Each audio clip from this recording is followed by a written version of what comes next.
আসসালামু আলাইকুম। কি অবস্থা সবার? আশা করছি প্রত্যেকেই ভালো আছেন এবং সুস্থ আছেন।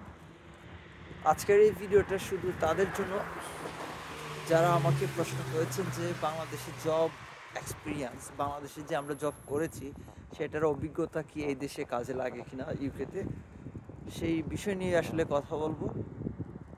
আমি বিভিন্ন ভিডিওতে বিভিন্নভাবে বলার চেষ্টা করেছি। আসলে আপনার যে কোনো অভিজ্ঞতাই কিন্তু পরবর্তীতে কাজে লাগে।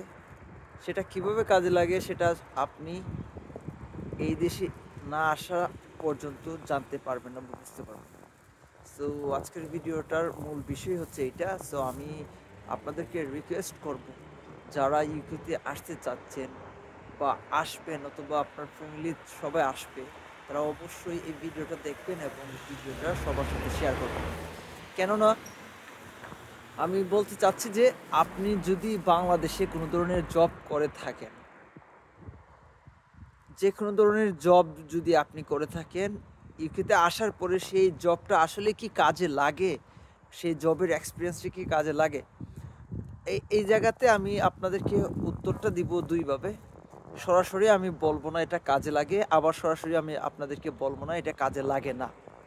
আচ্ছা, প্রথমত ধরেন আপনি বাংলাদেশে জব করেছেন, এই যে জব করে যে অভিজ্ঞতা অর্জন করেছেন তার মধ্যে সবচেয়ে গুরুত্বপূর্ণ অভিজ্ঞতা হচ্ছে বা যেটা আপনি অর্জন করতে পেরেছেন সেটা হচ্ছে কাজের পরিবেশ, কর্মীদের সাথে আপনি কিভাবে চলেছেন এবং কর্মীদের সাথে যে আপনার একটা কোলাবোরেশন, কমিউনিকেশন, এই যে যে জিনিসগুলো আপনি শিখেছেন, যোগাযোগ ব্যবস্থাপনা, সবার সাথে সুন্দরভাবে ব্যবহার করা, সবার সাথে চলা এবং যে কোনো ধরনের কনফ্লিক্ট হলে সেটাকে আপনি মীমাংসা করতে পেরেছেন, সেই অভিজ্ঞতাটা কিন্তু আসলে এই দেশে আসার পরে আপনার কাজে লাগবে।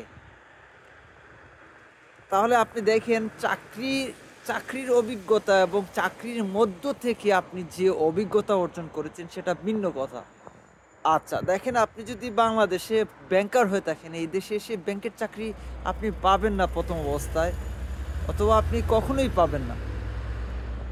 কিন্তু আপনি ব্যাংকে থেকে যে অভিজ্ঞতাগুলো আপনি সঞ্চয় করেছেন পরোক্ষভাবে, সেইগুলো কিন্তু কাজে লাগবে। আপনাকে আমি আবার রিপিট করছি, যে অভিজ্ঞতাগুলো আপনি কাজে লাগিয়েছে, কাজ করে পেয়েছেন, সেগুলো কিন্তু আপনার কাজে লাগবে। আমি এখন আমার কাজের প্লেসে আছি।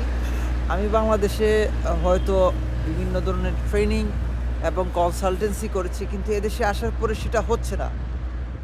আমি কিন্তু এখন সুপার স্টোরে কাজ করছি। সো সুপার স্টোরে কাজ করলে দেখেন, সুপার স্টোরে কাজ করছি হেরান ফুড।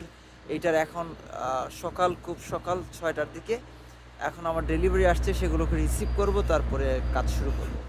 সো আগেই আমি বলে নিচ্ছি আপনাদেরকে, অবশ্যই সেইগুলো কাজে লাগবে যেগুলো আপনার পরোক্ষভাবে কাজে লাগবে। বাংলাদেশের যত বড় প্রেসিডেন্ট হন না কেন, আপনি কখনোই সেগুলো ডিরেক্ট এই দেশে কাজে লাগবে না। সো আবারও বলছি, সেই কাজের যে ইন্টারনাল অভিজ্ঞতা, কমিউনিকেশনস, কোলাবোরেশন, কলিগদের সাথে আপনি সুন্দরভাবে থেকেছেন এবং কনফ্লিক্ট আপনি সেগুলো মীমাংসা করতে পেরেছেন, সেগুলোই কিন্তু কাজে লাগবে।